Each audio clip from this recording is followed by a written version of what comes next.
Testing, testing, 1, 2, 3. Testing, testing, 1, 2, 3. Testing. Hi, everybody.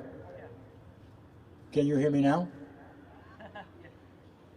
Good?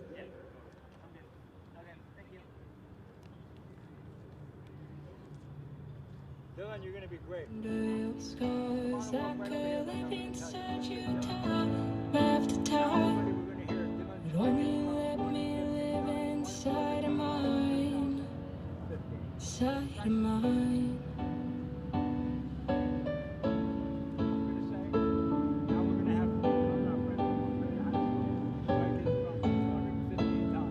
Wish you were here, right beside me, so I could watch.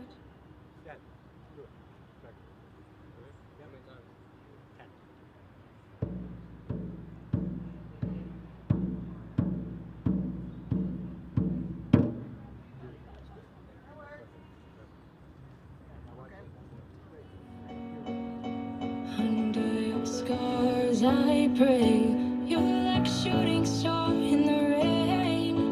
Everything that feels like home to me, yeah. Under your scars I could live inside you time after time. Only let me live inside of mine. So hey, feel like coming down, feel like coming around, just call my name out loud, nah, nah, nah, hey. If you feel like coming down, if you feel like coming around, just call my name out loud, nah, nah, nah, hey.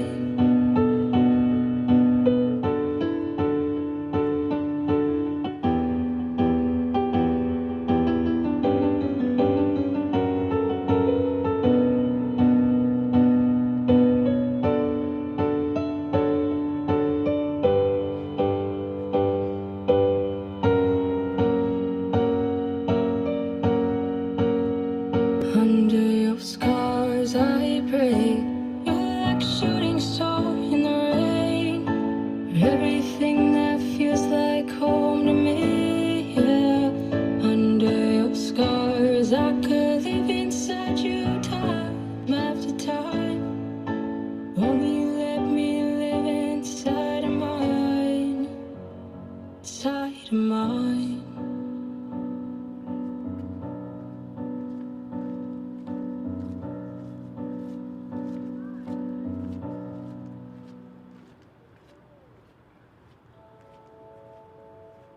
Is there a light you have inside you that you can't touch?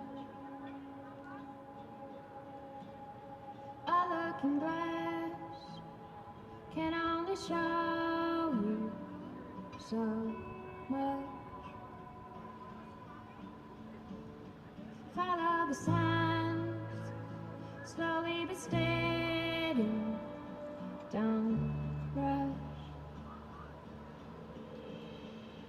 The day will come when you're ready, just trust.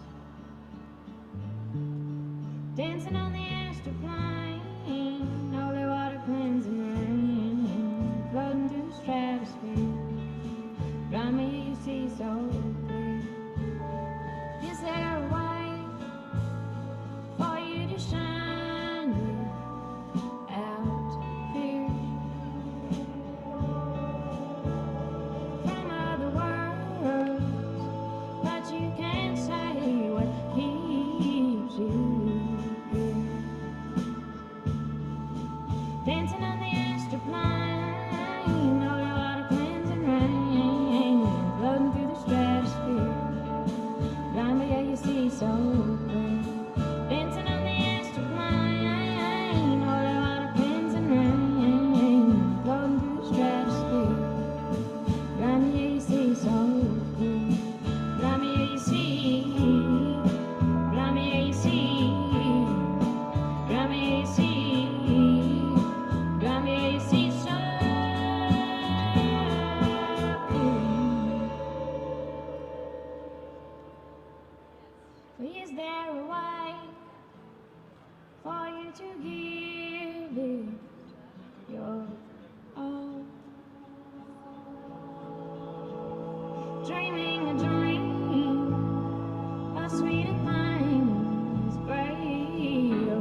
not hidden.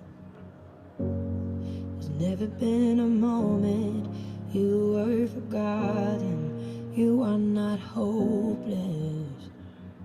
Though you have been broken, your innocence stolen. I hear you whisper underneath your breath. I hear your SOS, your SOS.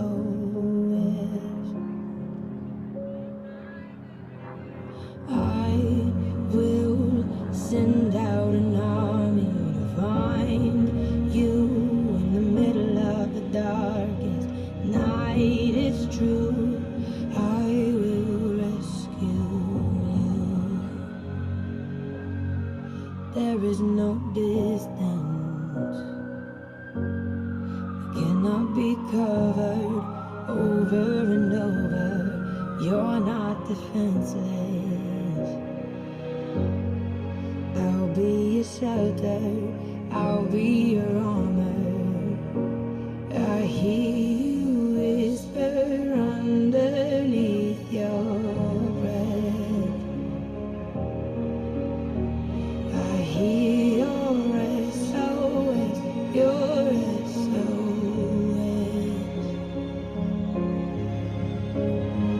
I will send out an army to find you in the middle of the darkest night. It's true, I will rescue you. I will never stop marching to reach you in the middle of the hardest fight. It's true, I will rescue you. I hear the whisper underneath your breath. I hear you whisper you have nothing left. I will send out an army to find you in the middle of the darkest night. It's true, I will rescue you. I will never stop marching to reach you in the middle of the hardest fight. It's true, I will rescue you.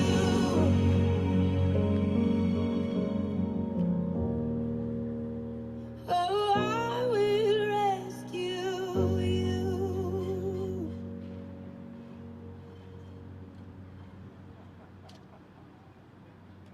If I could, I'd cry once more. If I could, waterfall, warm and clear, crystal blue. I'd shower you, I'd shower you. If I could, if I could, oh, I'd bathe you, wash you off the sins that plague you, rid you of the burdens and you'll be free once more. Oh, I'd save you, rid you of the curses that plague you, give you all the praises that bring you back to the shore.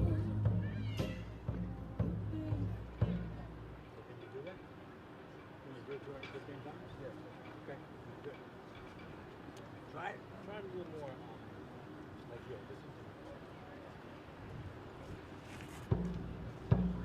Yeah, you have to do that. I was gonna say either I can get close to the mic or I can put a mic in the back of it as well.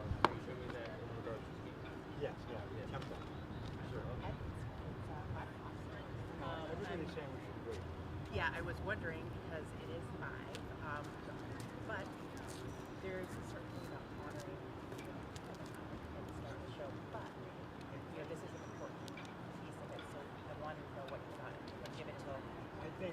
tickets from Ontario people are looking for a parking, and then they're going to make it 9. Oh, hi, hey, nice to meet you. Very nice to meet you. That's Fran? I'm Teresa. Thanks. What day? Oh, hi, Trisha. Nice to Good for meet you. you. Thank you for coming. Of course, we're so glad that you guys could make it. I think you're going to hear a lot of things that for Senator. We're actually just we're gonna wait until about 5:10. It seems like people are still filtering in, just arriving, and yeah. So we're gonna hold off a little bit longer to get started, and then we'll get the show on the road. But thank you for being here. Please go around and visit all the providers of the program. There's a little Rid you of the burdens and you be free once more. Oh, what a Savior, rid you of the curses that hang you, give you all the praises and bring you back so sure.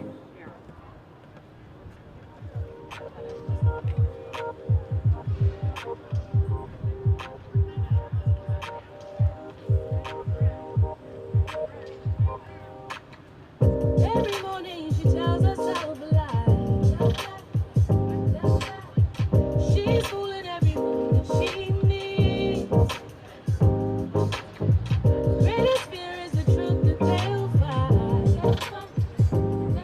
Little man behind the curtain is she. She's saying the jig is up and I better hold down. My little head deserves no crowns. Dear me, listen to the real story. Surprise, you're enough, you're doing fine. Stand tall, don't worry if you fall. You're only human after all. You're fully human after all. Years and years she'd always say who she is, who they see are miles away from each other. Misplaced humility made her live like an imposter in her skin. Been saying the jig is up and I've let you all down. This voice I have deserves no crowd. Dear me, listen to the real story. Surprise, you're enough, you're doing fine. Stand tall, don't worry if you fall. You're only human after all. You're fully human after all. Only human, fully human.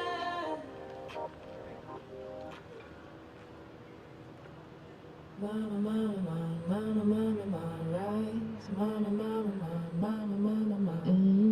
Mama, mama, mama, mama, mama, rise. Mama, mama, mama.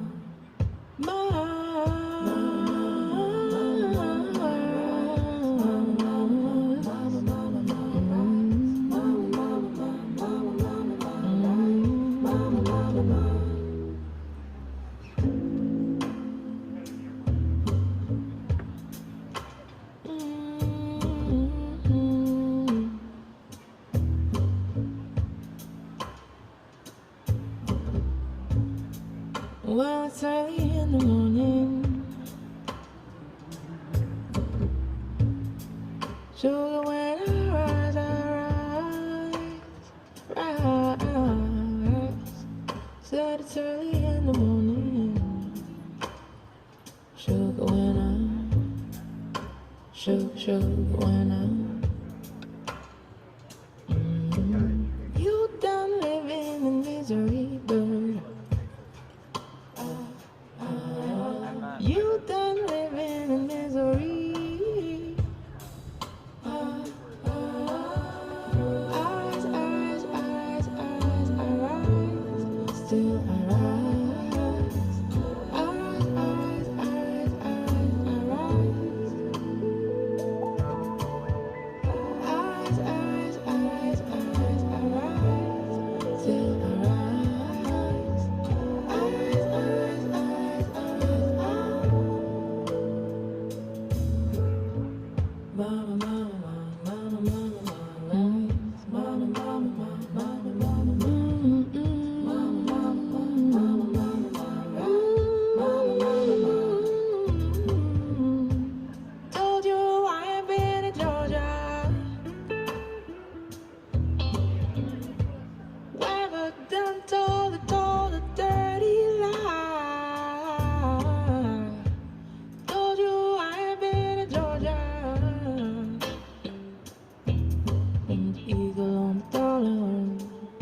leaving for today. Imagine there's no countries. It isn't hard to do. Nothing to kill or die for,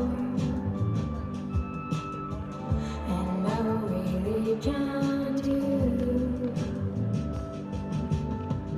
Imagine all the people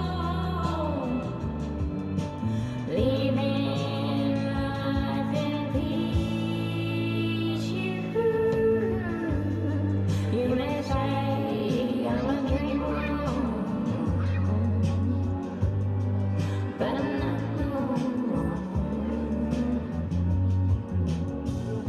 I hope someday you'll join us, and the world will be its own. Imagine no possessions. I wonder if you can. No need for greed or hunger. A brotherhood of man. Imagine all the people sharing all the land. You may say I'm a dreamer, but I'm not the only one. I hope someday you join us, and the world will be its own.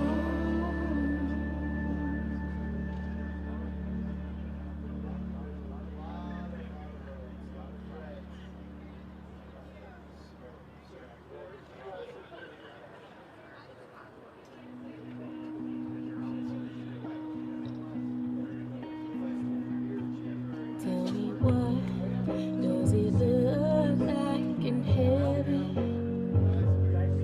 Is it peaceful? Is it free like they say? Does the sun shine bright forever? Have your fears and your pagan way. Cause here on earth feels like everything.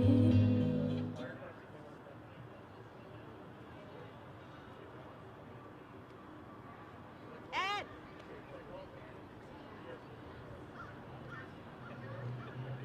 Like hurting cat. I needed to have everyone on a text thread. I only have everyone on an email thread, right? So the plan is I'm going to just do a quick like, and then I'm going to introduce you to Adam so that way nobody else can. If you could just help me just coach everybody to speak really close into the. This is the main mic. This one's just for backup. This is the name I Yeah. How close? Let me know when you're ready. I'll just turn it up.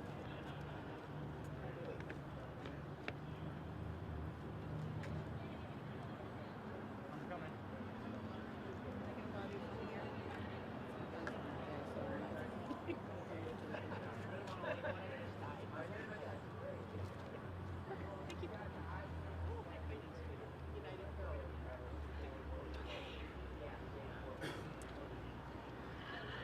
Ready to go, Patrick.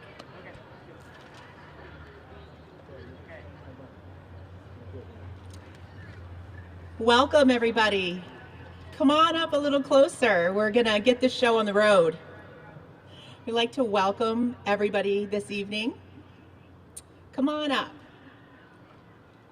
We have a really exciting evening planned for you. This event is close to all of our hearts, as it is to, I'm sure, many of your hearts as well. So we're grateful that you've all come out to share in this event together. I'd like to start off by announcing that we'll have two MCs this evening. So we've got Ed Baker and Kimberly Blake. So they'll be your guides for the evening. We have some other speakers throughout the night. We have Jeremy and David and Andy and Sarah, Dakota and myself. And you'll get to know each one of them a little bit better later on. Over the evening tonight, we're going to have a couple of breaks, and you'll see that in the program. If you haven't got a program, they're out front here on the table, so you'll see what the timeline is. So during the breaks, we have different providers here tonight who are ready to talk to you about overdose prevention. We have free Narcan to distribute. You can learn about fentanyl test strips, learn about low barrier treatment, so all sorts of interesting folks to talk to during the breaks. I want to thank Ben and Jerry's. They're here tonight, scooping free ice cream for everybody. They are going to close their window when we have speakers talking, but they'll reopen during all of the breaks. And if you need a porta potty, it's down in the left-hand corner here of the lawn area. So Ed Baker. I've had the great pleasure of working with Ed for many years, and especially during this time of organizing this event. Ed is the host and producer of the Addiction Recovery Channel. It's a public TV show here in Vermont, and it's dedicated to the elimination of stigma. He is awarded the Vermont Recovery Jack Barry Award for Excellence in Recovery Advocacy in 2021. Ed is in personal recovery from addiction, and he is the co-chair of the Vermont Overdose Prevention Network. Your other MC is Kimberly Blake, and Kim is the ambassador for Vermont's Team Sharing. She's a longtime physician in Burlington. However, her most meaningful job has been mom to Sean and Ned. Unfortunately, Sean passed away from a fentanyl overdose in August of 2017. So you can imagine how close to her heart an event like this is. And so we're proud to have these two people represent the event for you this evening. Without further ado, I am going to bring Ed Baker. Well, thank you, Teresa, for a kind introduction. I'm going to ask people to just kind of move in a little closer, get a little closer together. Just humor me and do that.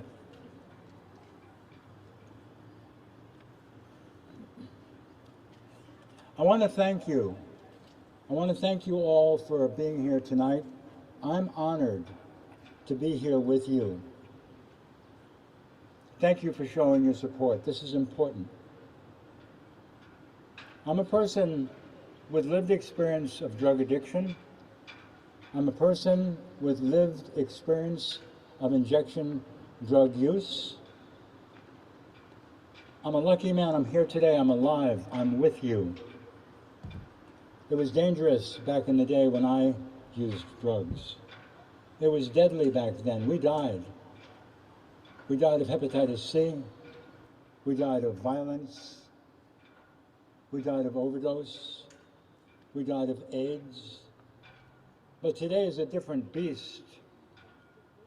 Today we have an unregulated drug supply contaminated with poison. International criminal organizations are reaping wild profits, preying upon people with addiction and people who use drugs. Fentanyl has virtually replaced heroin. It has infiltrated the methamphetamine and other stimulant supply, and it is the main ingredient in many counterfeit pharmaceuticals. If a person uses any of these drugs, they are likely to be exposed to fentanyl, and they are at risk for death. One use, one pill can kill. The grim statistics show it. In 2021, 108,000 people lost their lives in America. That is one person every 4.8 minutes.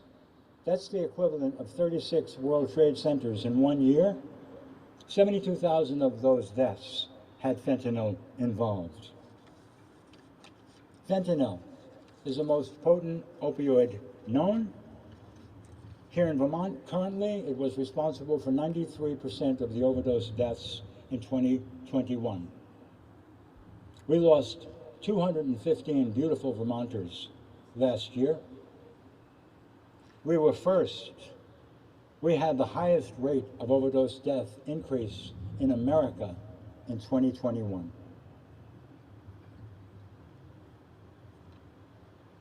If there's one thing I'm sure of tonight, one thing I am certain of tonight, it's that this great pressure that we face together has bonded us deeply. We bond in suffering. I'm certain of it. Everyone with us tonight with 2 feet on this people's lawn wants nothing more than one thing. We want to end overdose death in Vermont.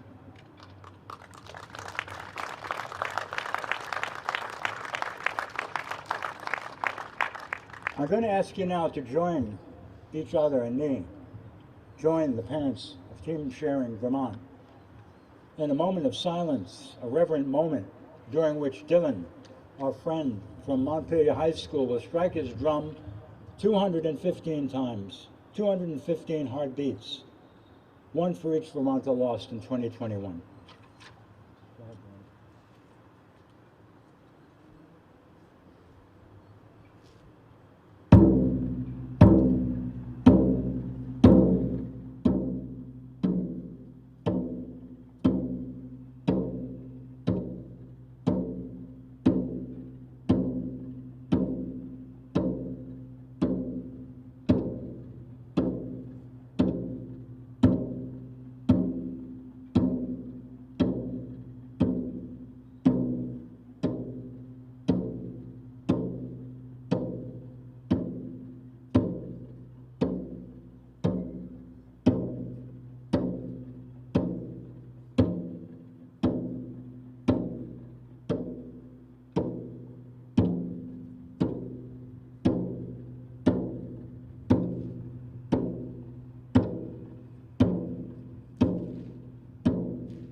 Thank you, Dylan.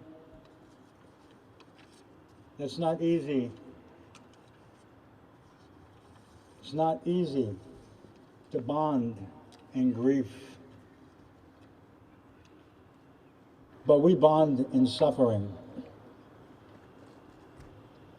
Thank you. Thank you for joining me and joining each other. Thank you for joining the wonderful parents, Team Sharing Vermont.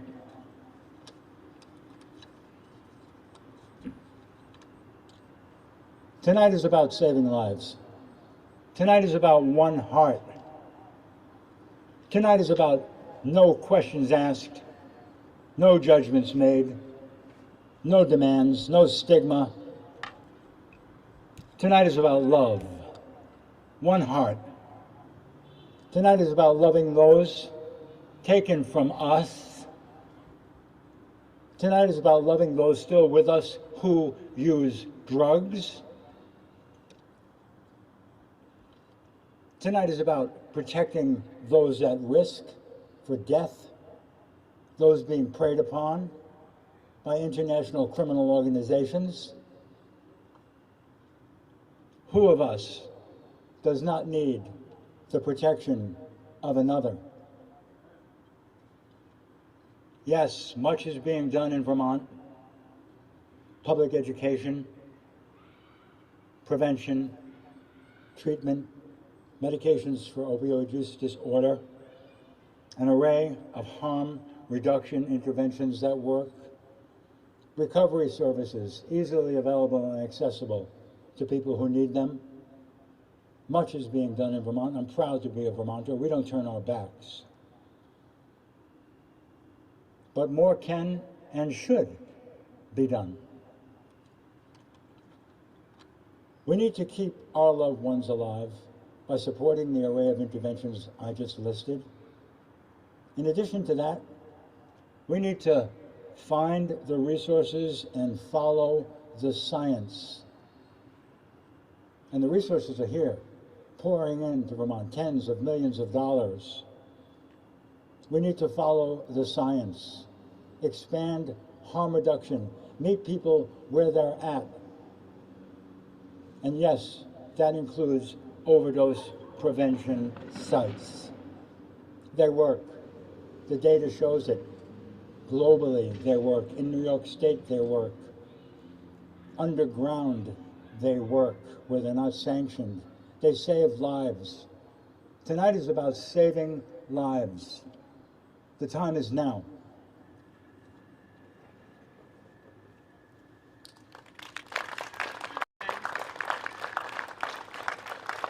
Hi, I'm Kimberly Blake.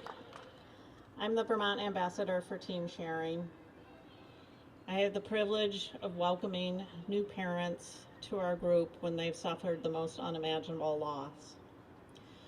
Each and every child means something to me, and it means so much to the parents, and I see the grief that people experience.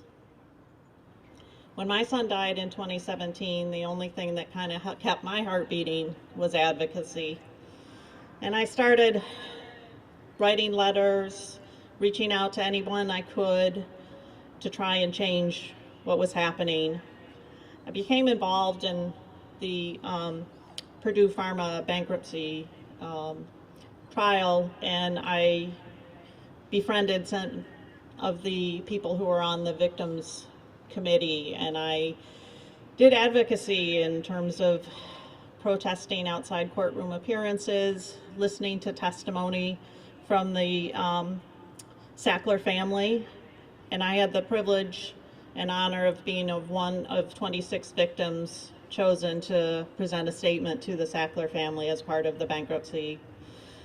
I didn't take this testimony lightly, because I know each and every parent that I know who's been through this would have loved to have 2 to 3 minutes to talk to the Sacklers. But I would like to read my testimony today for all of you to hear. Good morning, I'm Dr. Kimberly Blake. I'm an OBGYN physician and now addiction medicine provider in Burlington, Vermont. I'm speaking on behalf of my husband, Timothy, and my younger son, Edward, and families who've been affected by the opioid crisis in Vermont. My beautiful, brilliant, charismatic son, Sean, his life was cut short at the age of 27 due to an opioid overdose.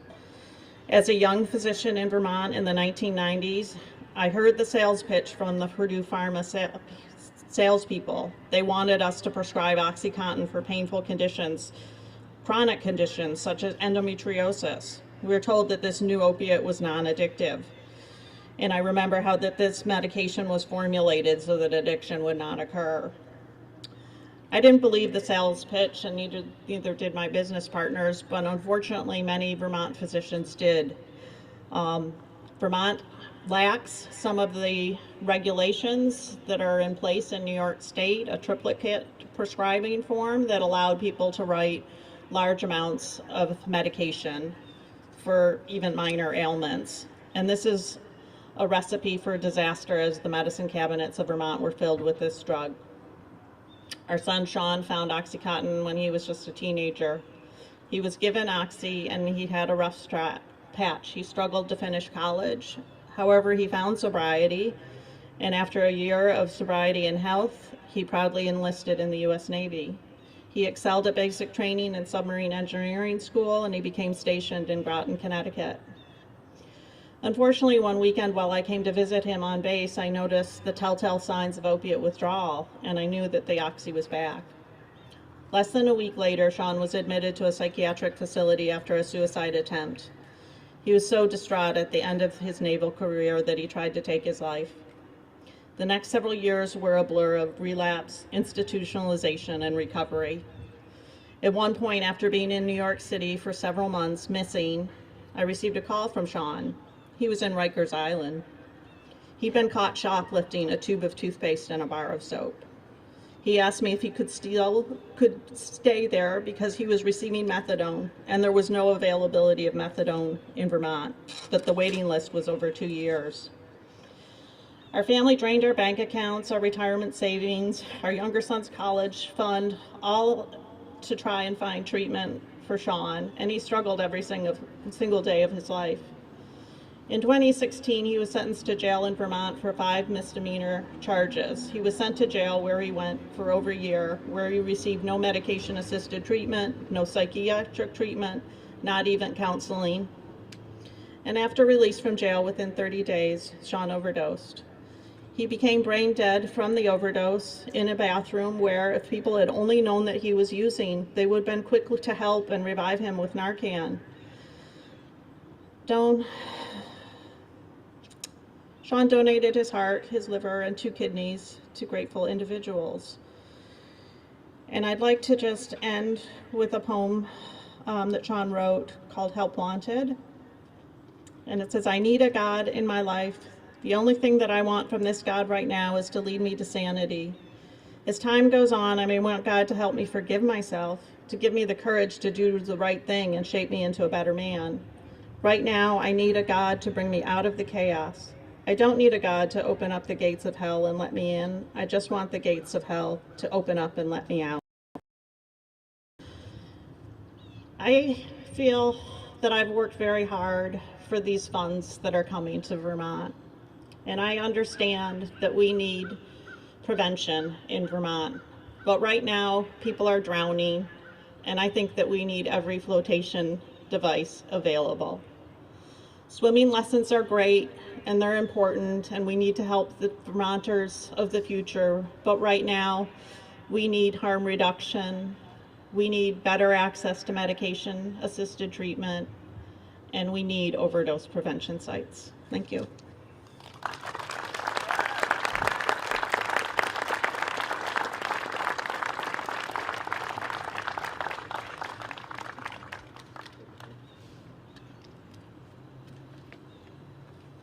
At this point, take a break and visit our stations, and I think the ice cream truck will be serving.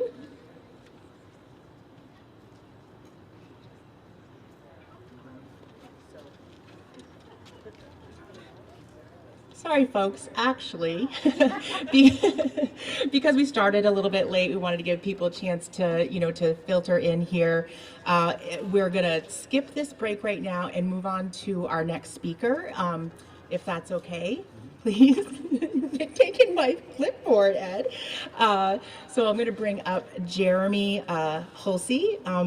He is from Burlington, Vermont. He's the manager of the Ben & Jerry's flagship scoop shop on Church Street in Burlington. And he's got a personal story to share with you today.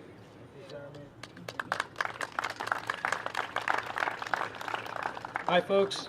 As Teresa mentioned, my name is Jeremy. I'm here on behalf of the Ben & Jerry's team to first and foremost voice our support for overdose prevention sites in Burlington. I'm not here because I'm a subject matter expert or someone who's suffered experienced the tragedy of losing a loved one to overdose. I'm here because my role as the manager of the Ben & Jerry's store on Church Street has put my team and I face to face with the harm that this disease has inflicted on people who are suffering from addiction and our community. Within the last few years, our bathrooms have become a hotspot for folks seeking a private place to use heroin. Our staff of mainly high school and college students are regularly finding discarded needles and have even witnessed drug use and overdose in our store. I remember when all this started, I felt helpless. The most important part of my job is to keep my people safe and to make working at Ben & Jerry's a fun and exciting experience. But that felt impossible when I had employees telling me that they didn't feel safe and that they had anxiety at work knowing that the risk of seeing someone overdose in the store was so high. In a cry for help, I reached out to City Council, the Howard Center, and other businesses in Burlington to learn what we could do to better manage this in our store, and also how we could help heal the community. Through this, I was connected to some amazing people who helped me understand the true scale of addiction in Vermont, the severity of fentanyl, the different stigma associated with drug addiction and Narcan, and the different methods of harm reduction, which can save lives and prevent overdoses. We at Ben & Jerry's sincerely thank you all for showing up today, and we share your hope and vision for a future without overdose fatalities. I hope everyone gets a chance to grab some free ice cream when we reopen.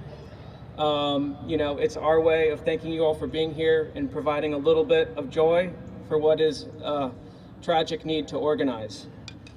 Emma and Thomas, who are working in the truck today, they're a part of our catering all-star team, but they're also the very same employees who work in the store and have faced this issue head on. So thank you, everyone. Thank you, Emma and Thomas.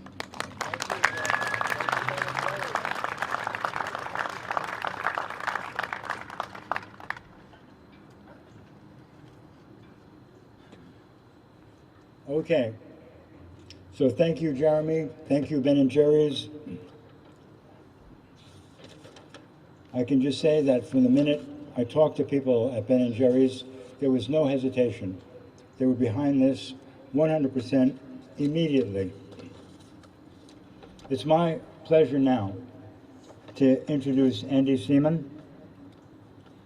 Andy Seaman is an addiction specialist and the Vermont Medical Director of Better Life Partners, a low-barrier addiction treatment organization with a harm reduction framework. They are also an associate professor of medicine at Oregon Health and Science University, a harm reductionist, a hepatitis C elimination researcher, and advocate for the rights and voices of people who use drugs, and a partner and parent to some incredible humans.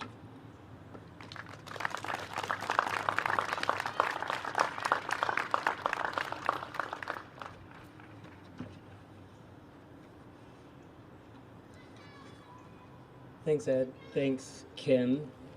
Thanks, Jeremy. It's an honor to be here. Too often, when we hear about the overdose crisis, we hear about numbers. 210 Vermonters died from accidental overdose last year. That's 1/3 more than 2020, which is 1/3 more than the year before. In the US last year, 107,000 people lost their lives, making overdose the #1 cause of death under the age of 50. These numbers are striking, but they leave me numb. So instead today I want to talk about stories of real people, mothers, fathers, children, uncles, aunts, partners, friends, and stories of a community, a government, and a culture that are failing them.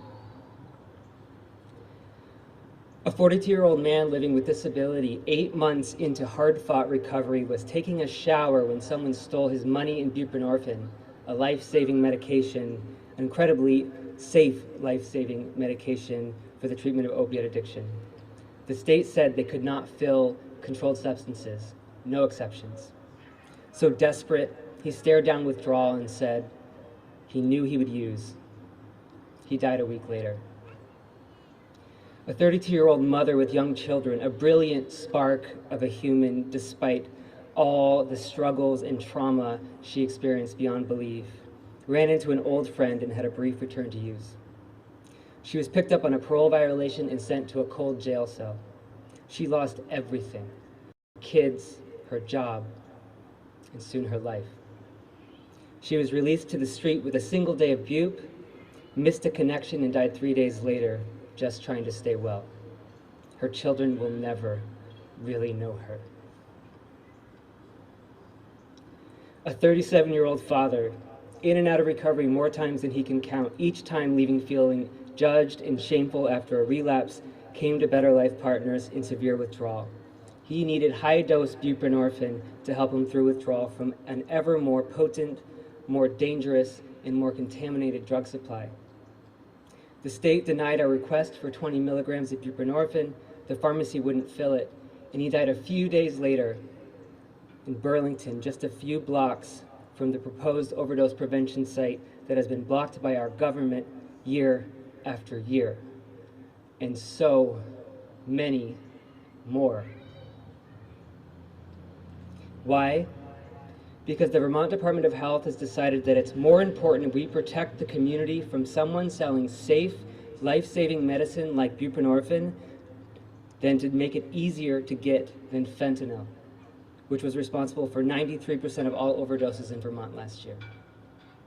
Because despite some fiercely supportive legislators, our legislature continues to pass toothless laws calling for yet another oversight committee, another review board, another report, and our governor continues to veto anything even coming close to real reform.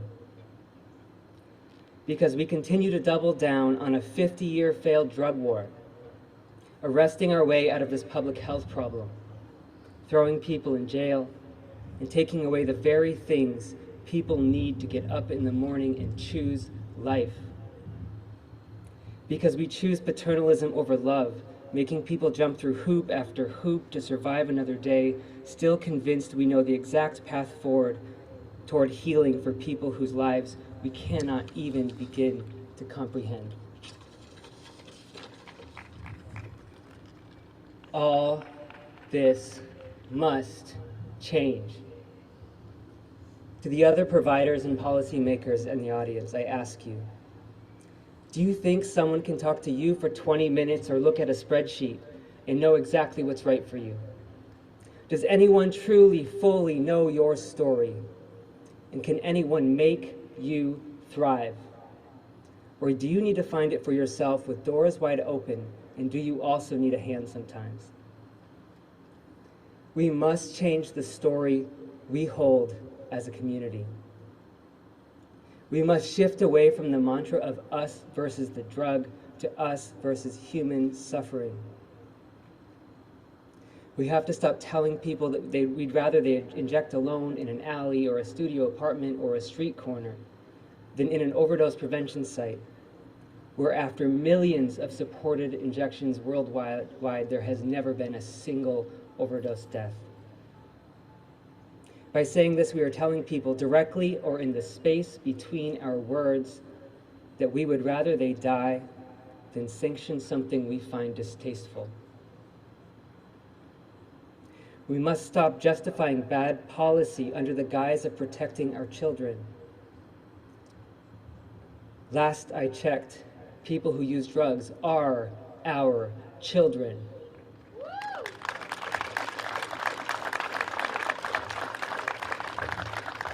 And our friends our family, our community. We need a sea change in how we care for people who use drugs. We need real action, and we need it now. We need overdose prevention sites now. We need removals of barriers to treatment now. We need direct-to-consumer drug testing so people can know what particular version of poison they're about to take in a supply made ever more dangerous year after year by this drug war. We need to decriminalize drug use to start building people up, not taking away their dignity, their supports, and their ability to provide for themselves. We need more providers in the state willing to offer treatment in a harm reduction framework. And we need to stop talking about harm reduction and actually practice it from the front lines to policy.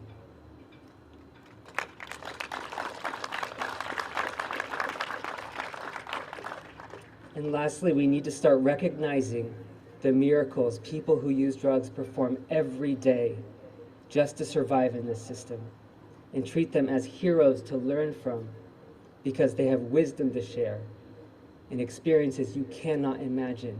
So let's stop trying. So let's start listening. Let's amplify these voices. And yes, let's thank all the frontline workers already doing transformative work. And let's do this by creating a system that makes this work possible. And let's thank the policymakers who I truly believe are trying to do the right thing. And as we do this, let's ask them to channel the voices of people who use drugs through their pens to radically reimagine what is needed in this moment. Thank you.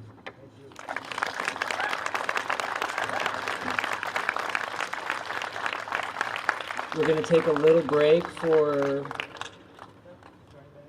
20 minutes, 10 minutes.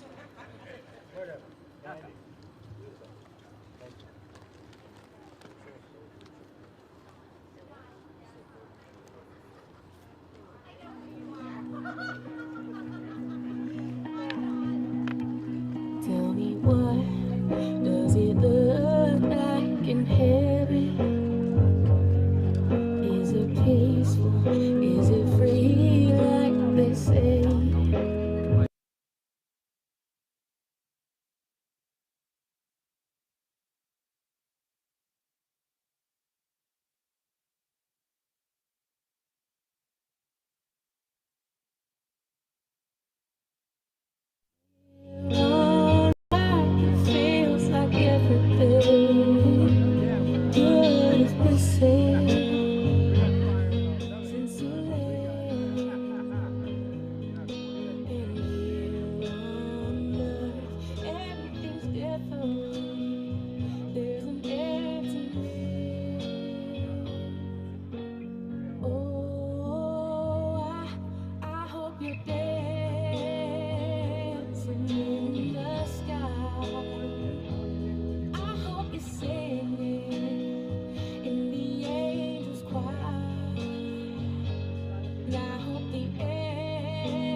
since you arrived.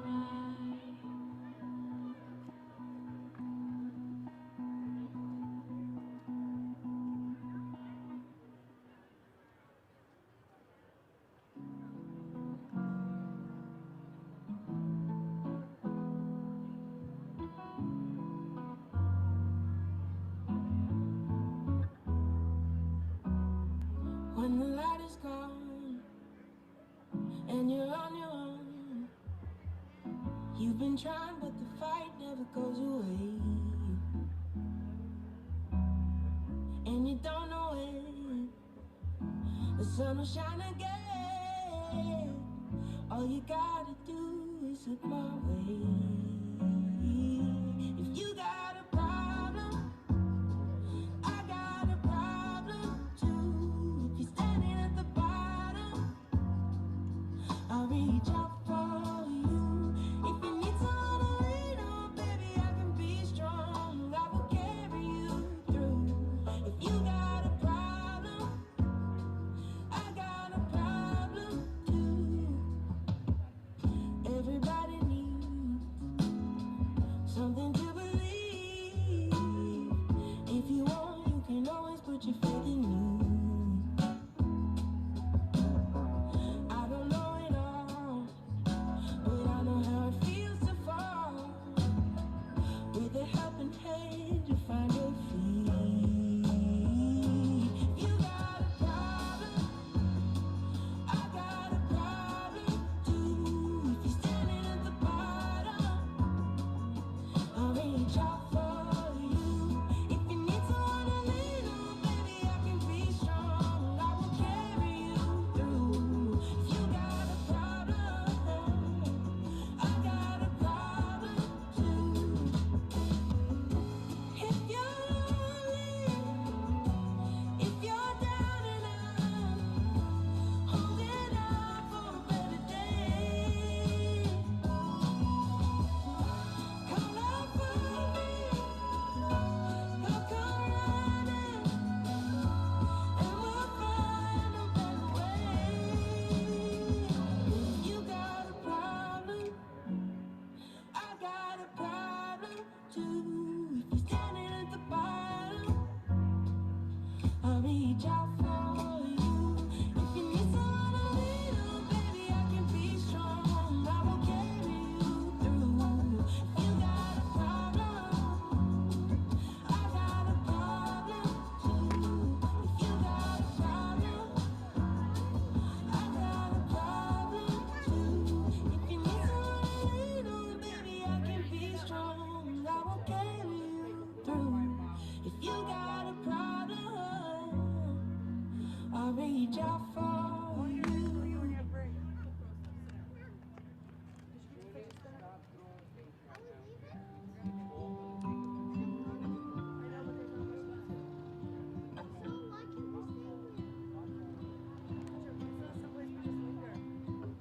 Sometimes your life feels like a broken roller coaster, 1,000 useless moving parts.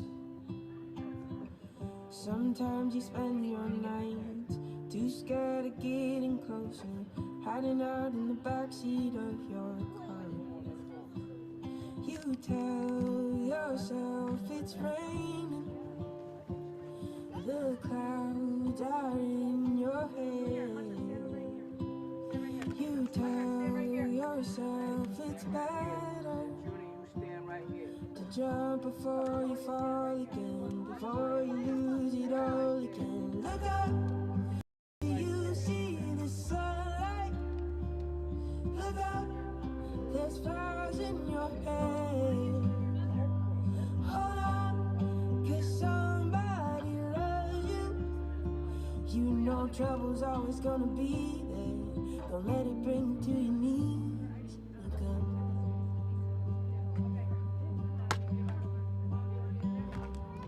Mondays aren't always bright. Some days you lose the fight. But life can be beautiful if you let it be. Tomorrow keeps taunting you with all kinds of mystery. It's a blank page for your poetry if you let it be. So go and tell yourself it's raining. The clouds are in your head. You tell yourself it's better to jump before you fall again, before you lose it all again. Look, see the sunlight, stars in your head. Hold on, there's somebody loves you. You know trouble's always gonna be there. Don't let it bring you to your knees. Look up.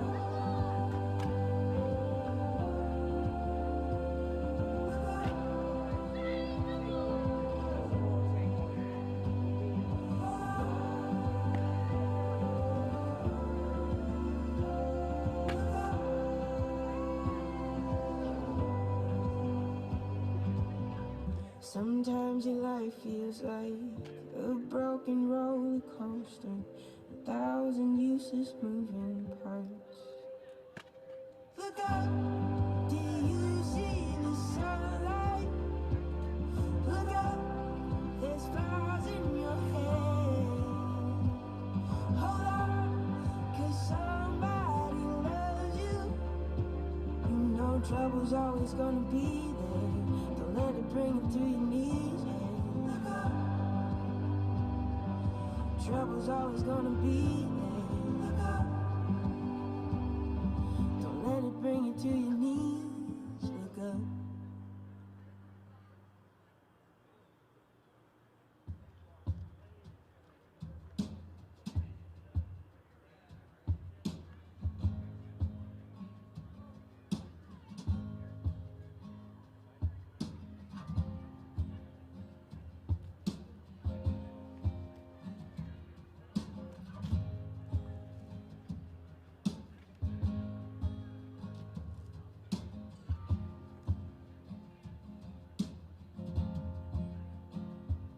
I'm climbing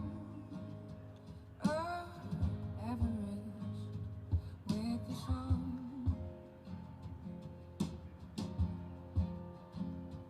This journey is a process that's making me strong.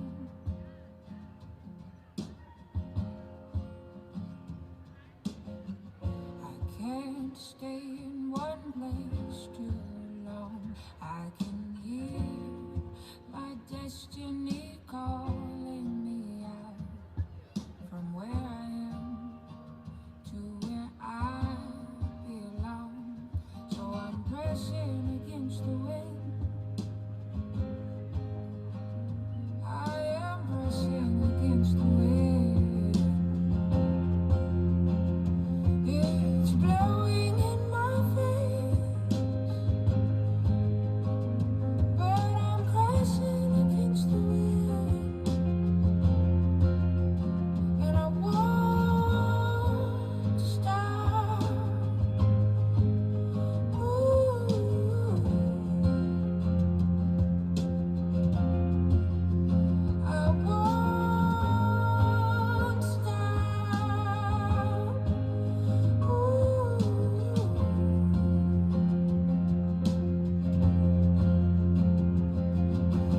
Every day I'm moving on upward,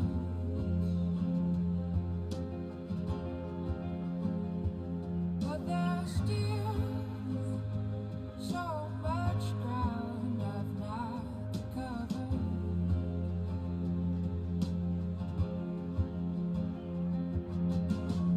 I can't see the top from here, but I know that I can't stop before I make it there, and I'm gonna make it there.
broken down and tired of living life on the merry-go-round. And you can't find a fighter, but I see it in you, so we can walk it out. Move mountains, we can walk it out and move mountains. And I'll rise like the day. I'll rise up, I'll rise unafraid. I'll rise up, and I do it 1,000 times again. And I'll rise up, I like the waves. I'll rise up, in spite of the ache. I'll rise up, and I do it 1,000 times again.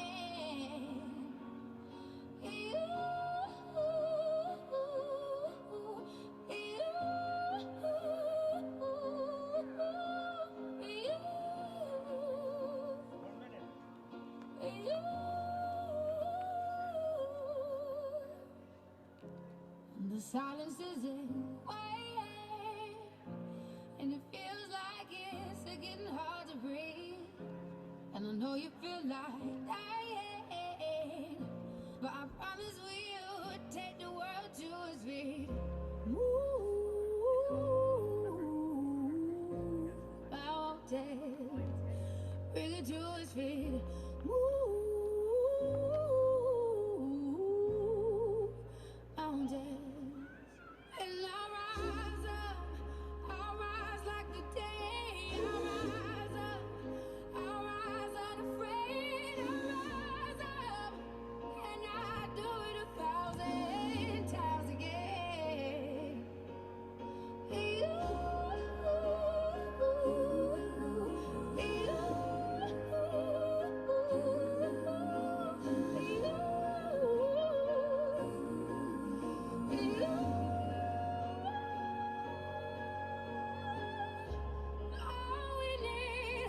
All we need is hope, and for that we have each other, and for that we have each other, and we will rise, we will rise.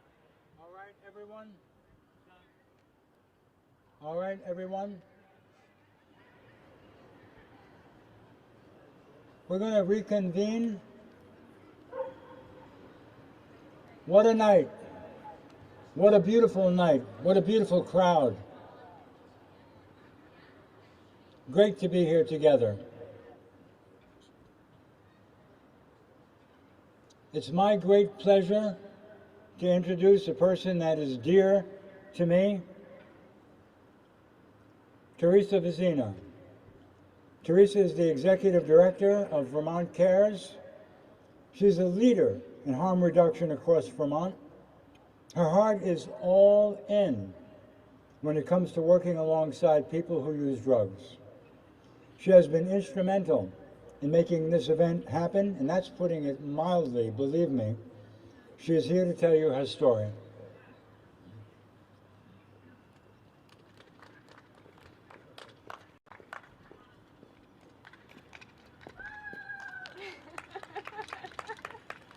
Wow.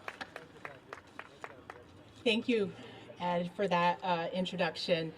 This is such an amazing turnout. I really am so grateful to be standing here alongside all of you while we shine a light on this most important issue. You know, I count my blessings every day that I'm still able to be here and share my story with you tonight. When I was preparing for this speech, I thought about, what am I going to say? How am I going to share my story with all of you? And it's a long story, so I knew I couldn't do that tonight. And then I realized it really isn't my story that matters. Yes, I engaged in crippling drug use. I lost everything I had, including my dignity. And I'm lucky to be alive. But none of that really matters. I'm no better, no more special than anybody else. I stand here now, free from problematic drug use, safe, successful in my career, but those things don't make me better than who I was when I was panhandling in the streets of LA, when I was smoking crack in the alleyways, when I was making some pretty bad choices. I'm no better of a person now than I was then, and it has taken me years to understand that. Is freedom. I found freedom from chaotic, harmful drug use that was all-consuming. I found freedom from living a life of survival. Too often, the accolades go to people who found their way, to people who've made it. And I don't want us to forget that it's okay to celebrate that, for sure. Those are things we absolutely want to celebrate, but we want to remember that we can celebrate people who are struggling. We can celebrate people who use drugs. We can celebrate someone that just experienced an accidental overdose. Everybody deserves to be celebrated for who they are, no matter what.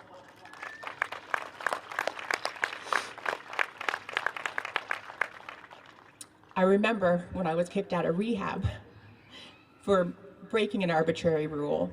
I was about a week into my 28-day program, and I was released with no transition plan back to my old life.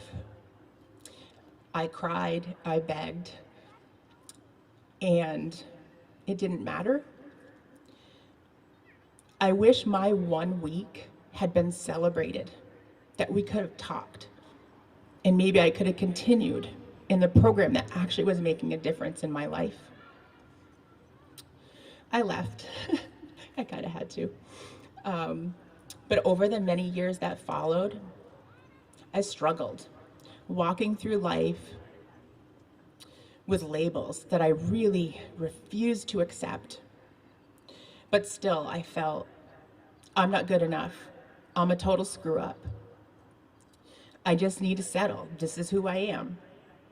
And I punished myself for all the bad things I did, for all the bad choices I made, for hurting the people that I loved most. And in those early days, I wish just one person would have said to me, "You're okay. You're more than that. You are not your behaviors. You are not your drug use. You are not broken. And you have the capacity to change." And luckily, slowly, one at a time, caring, loving people came into my life, and they showed me a level of acceptance and non-judgment that started to change my story, that helped me to see something within myself that I hadn't been able to see before. It hasn't been an easy road, and it's a journey that will continue. And I'm forever grateful for every bit of the life I've lived, all the good and bad. I've been blessed, having so many people in my life to mentor me, to guide me to where I'm at today, giving me the encouragement and strength to get me here to this podium, to share my story with you today. This message of hope. I'm here to say that each of us can bring this same compassion and love into our communities, into our families, into our workplaces. We all have the capacity to do that through a simple smile, a kind word, genuine eye contact with somebody, a meaningful conversation that could change a person's day, and over time, maybe even a life. And we can do this starting right now. So the next time you see someone you may have prejudged, think again. This could be your daughter, this could be your grandchild, this could be your best friend. And remember, people are people first, and everybody wants to be seen and treated with respect. This is what harm reduction has meant to me, and I am so grateful that I'm able to do this work with everybody here. And I'm grateful for the support that we get, but we need more support for harm reduction. It is some of the most valuable work, and honestly, I wish there had been these kind of programs back in my day. I don't want to date myself, but there weren't. And everything was pretty abstinence-based. And I think had I had someone like myself back then, it would have just been easier. I still would have struggled.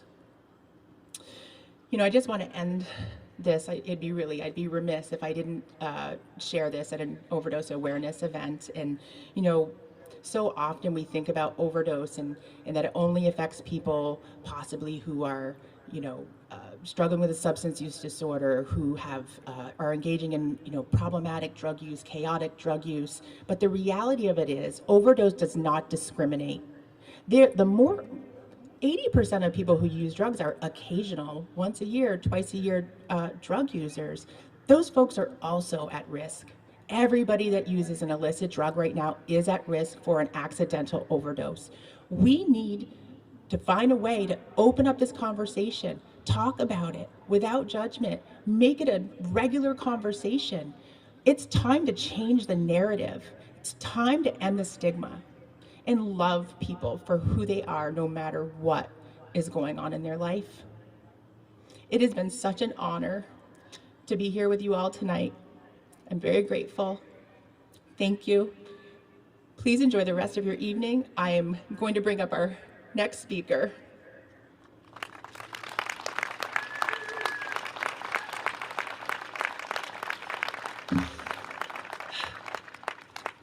It's always hard to speak in public.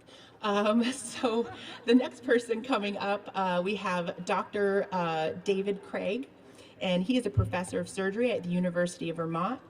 He is with a team here. He brought his published evidence on OUD together into one accessible location. He's also a member of Team Sharing Vermont. David, come on up.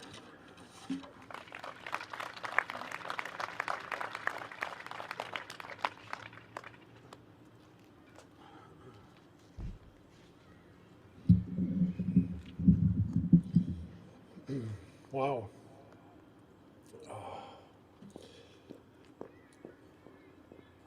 I've been around long enough that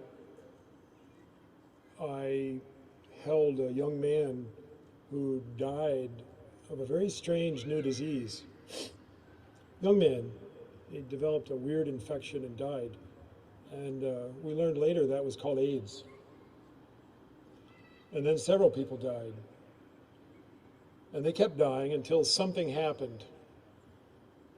They advocated. And they advocated in ways that were considered rather radical.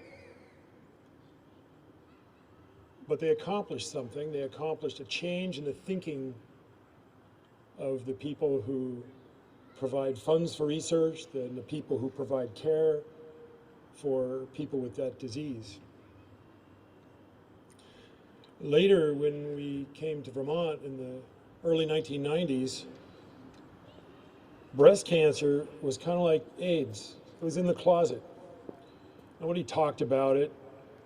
There was no coordinated care. And that just didn't seem right. And so this thing emerged, this group of women, Breast Cancer Action Group, and they modeled their efforts after the AIDS activists. They called themselves the Breast Cancer Action Group, and we hosted them in our house. And because of that, I simply put up a little sign on my office door at UHC that said Breast Center. There wasn't such a thing before that. And we got coordinated, and then things evolved. And it involved a change of thinking.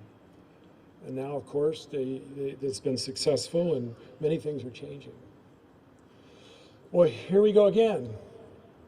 Now we got another disease. And everybody here knows what that is. But it's like the early days of AIDS, with stigma and bias. It's like the early days of breast cancer. with it being in the closet and not wanting to talk about breasts and things like this.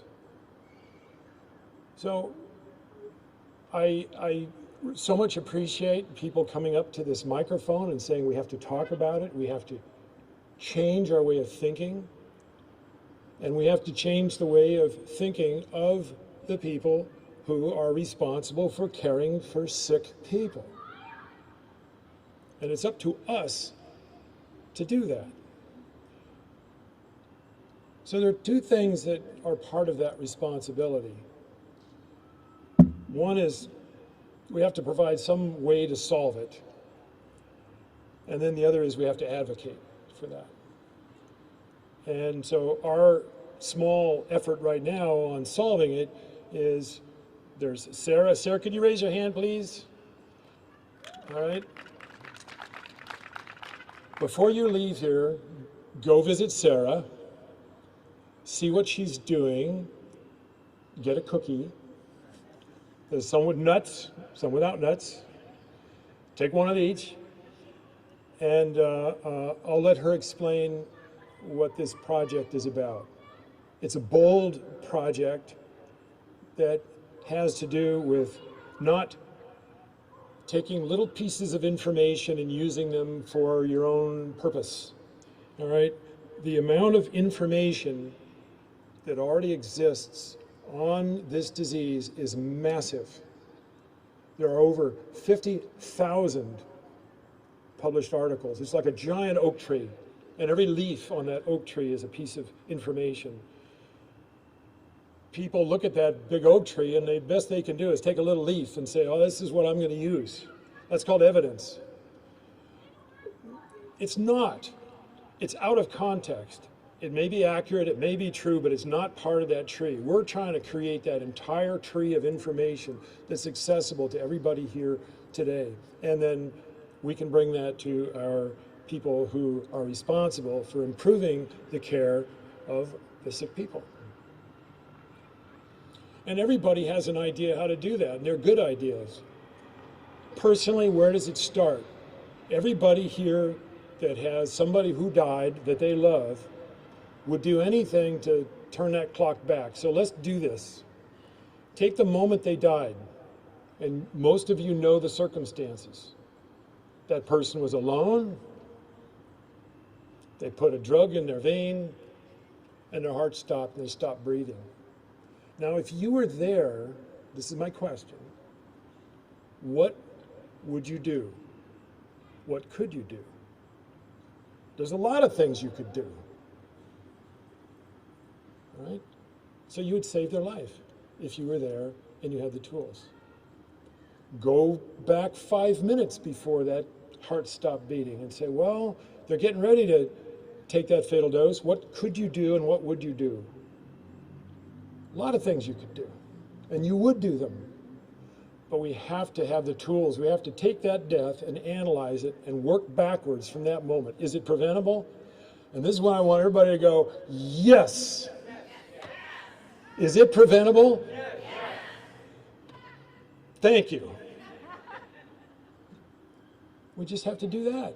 It's not that hard and it's not that complicated. And we have to have people think about it from that perspective, not from a system, not from expenditures, not from clinics, not from protocols, but that moment when that person we love died.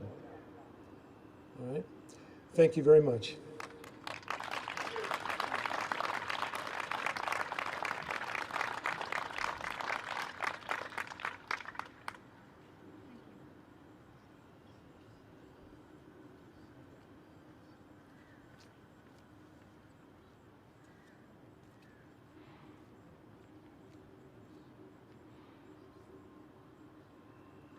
I wanted to share a little bit of Sean's poetry with you guys tonight. I read the brief poem, but this is one that he wrote about love. Okay. Love, have you felt it take over your soul? Burn your insides like flushed coals. Do you know that feeling when your heart takes over your head? When you wake up next to her in bed? The deadly saturation of infatuation. It always starts with celebration, then your mind fights back with complication. You're feeling in a state of excavation.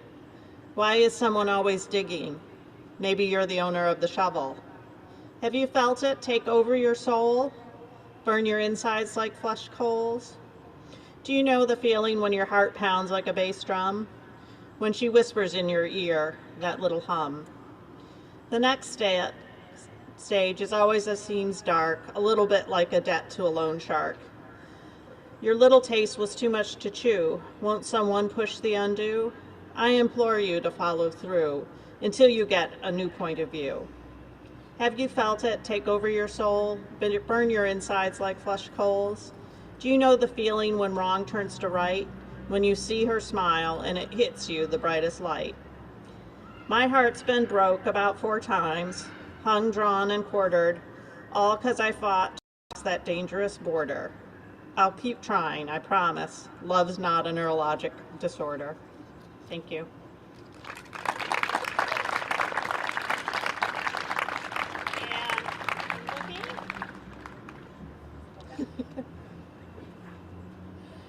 I'm so pleased to introduce Dakota.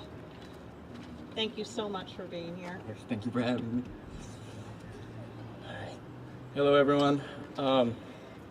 I'm Dakota. I am the overdose prevention outreach worker for the AIDS Project of Southern Vermont. So, kind of what I'm responsible for is, helping really engage the community. Get as much Narcan as we can out on the streets, but equally as important, building a relationship with people. Step up. I thought so. But equally as important, building a relationship, a genuine relationship with people, because, oftentimes that's all that you need sometimes. Because, when I was out on the streets and running around doing whatever I happened to be doing, there was always people in the background that recognized my problematic drug use for what it was, a social and economic issue, not some moral failing on my part. And somebody was always there with kind words, just interested in making sure I was staying safe and staying alive, and there to open the door to whatever kind of treatment I happened to be interested in, or whatever road I wanted to go down. And I have a lot of friends that didn't have that kind of support, or at least thought they didn't have anybody in their corner doing that. And sadly they didn't make it. So we have a lot of great services now, and there's a lot of great people out there doing great things to help people. But for myself, and I don't want to speak for everyone, but I feel that building that genuine connection for people and being there is just the basis of what harm reduction is. I'd like people to be safe. Ideally, they would get into recovery, but as long as they're safe and they're staying alive and they know that people love them, that's all I can do. Yeah, that's all I really have to say.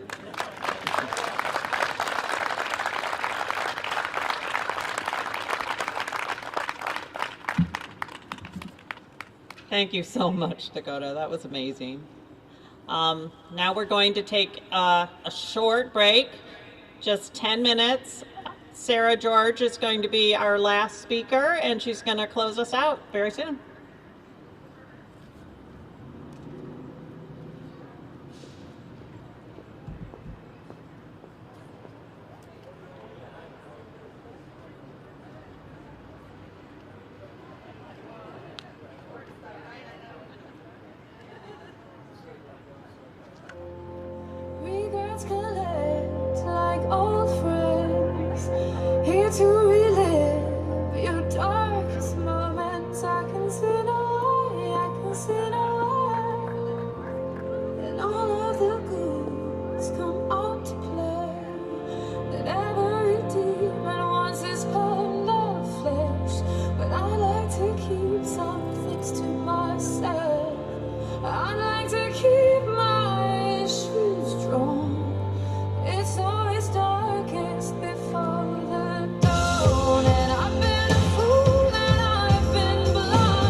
woke up feeling great. The birds are in the trees. They're singing me a melody. La la la la, fuck the police. My head is on straight. My heart is in peace. My soul is incredibly ready to change history. It's a good day to fight the system. To fight the system. It's a good day.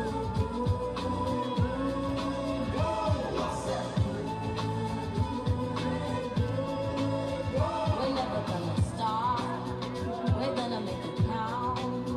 When one of us is tired out, the other one will hold it down. We're gonna spread the love. We're gonna spread it around. We're all over the city now, and we're down in the underground. Come on.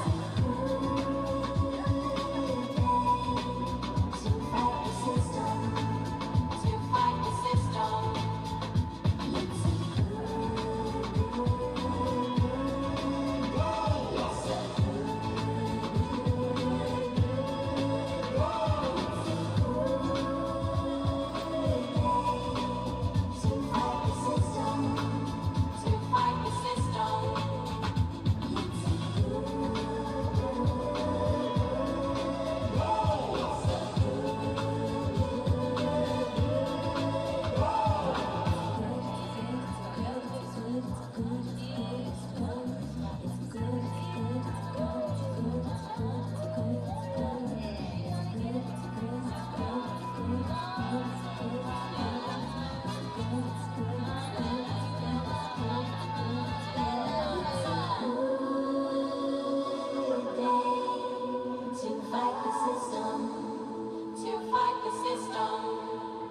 It's a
Chemical gases filling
world on my shoulder. As I'm getting older, your people get colder. Most of us only care about money making. Selfishness got us following the wrong direction. Wrong information always shown by the media. Negative images is the main criteria. Infecting the young minds faster than bacteria. Kids wanna act like what they see in the cinema.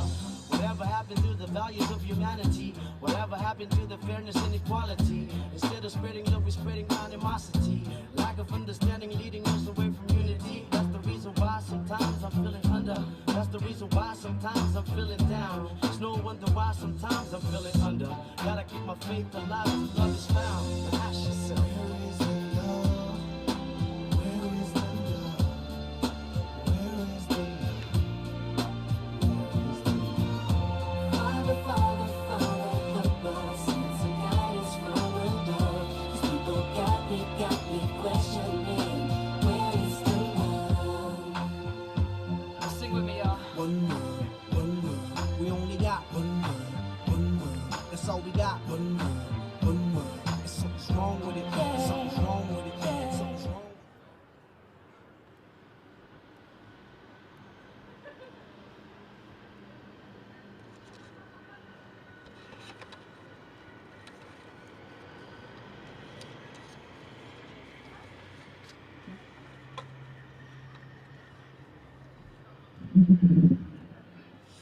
All right, everybody. Hope you've enjoyed this short break. I want to introduce our last speaker of the night, and it's a great honor. Sarah George, I've had the opportunity to work beside her in so many different ways, and I'm really honored that she is able to join us tonight. Sarah is the Chittenden County State's Attorney who has used her position and her power as a prosecutor to advocate for harm reduction approaches to a true public safety. Sarah understands the importance of meeting people where they are and providing the necessary supports and services to anyone and everyone who uses drugs. We are so excited to have her here to close us out this evening. So please, everybody, come up and give her a great big welcome.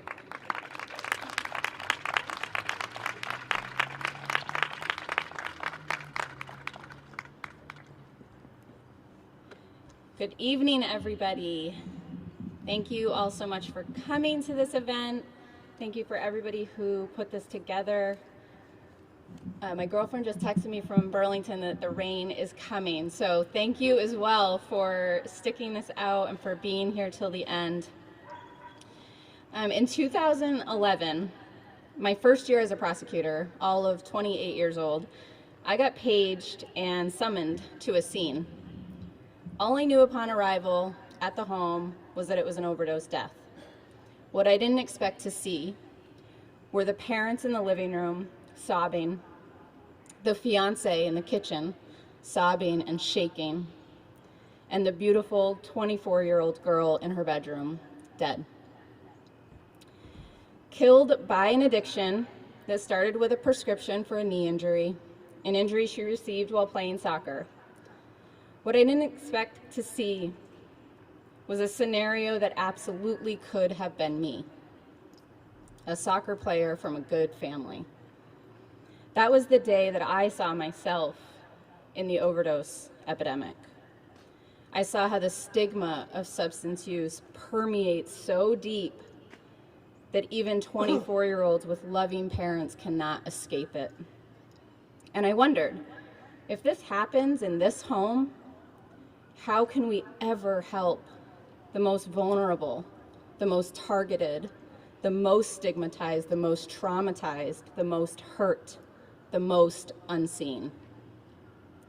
Nearly 12 years later, I have been to countless more scenes, received countless more calls, and my email fills with autopsy reports. Young and old, men and women, some with criminal histories and others with none, some with families left behind who had no idea, and other families who watched their loved ones struggle and get strangled by every inch of the red tape that our state puts around them. All found dead in their homes, hotels, parks, public restrooms, and cars. 12 years later, hundreds of Vermonters lost. If you hear anyone, whether they're elected officials or not, talking about public safety and the utmost importance of public safety, I beg you to remind them that harm reduction is public safety.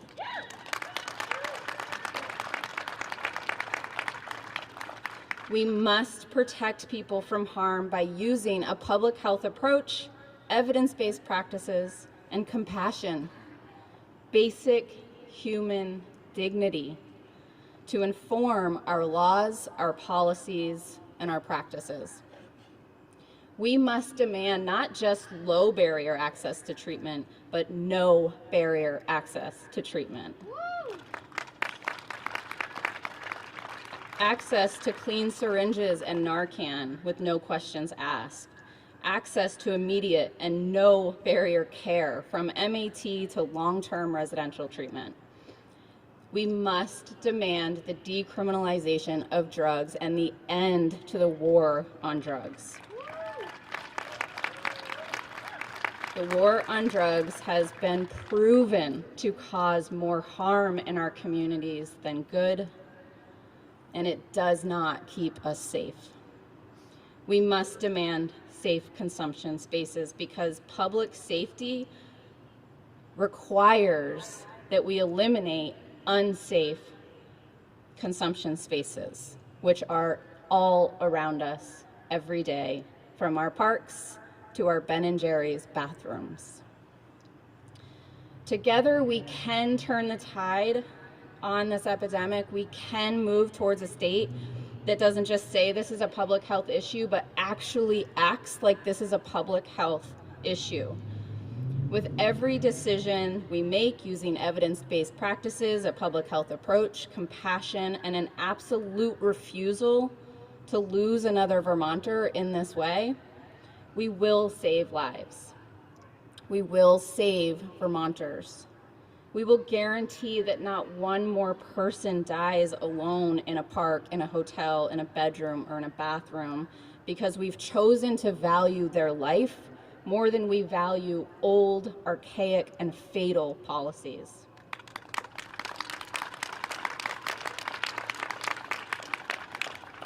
To every single person struggling, I want to say that we see you.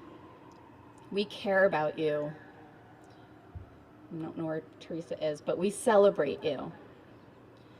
And we pray that you escape that chaos that Sean talked about. We pray that you get the services that you need to get through this, so that you can one day also be a voice of hope and prosperity, despite so many obstacles that we have put in your way. But we have a lot of work to do. On a day that at the very least our government could have lowered the flags, we are up against a lot. We have a lot of work to do, and we are all up for it because we do believe in public safety. We believe in harm reduction. We believe in human beings and compassion and dignity and kindness.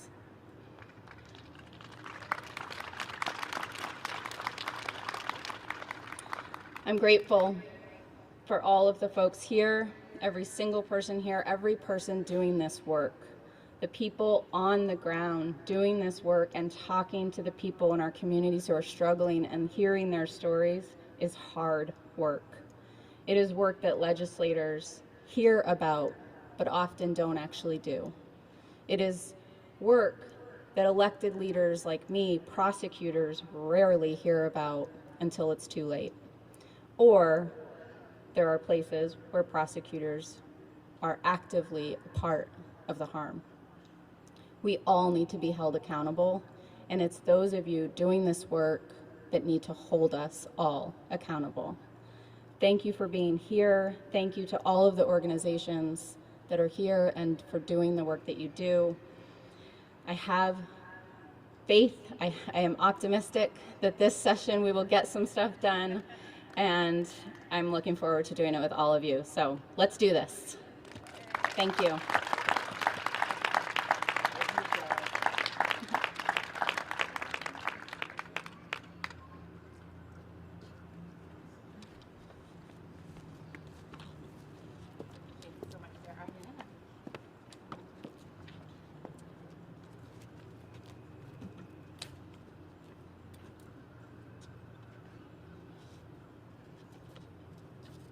This is our committee. I wanted to make sure that everyone knew who was responsible for pulling together this amazing event. And we all, come closer to the microphone. Oh, wait. We all want to wish you guys a great evening. Good night. Thank you for coming out. Get home safe. Thank you for showing up and doing this work. Together we have a huge impact and make a difference. We love you all. We are so grateful for you all. Have a wonderful evening.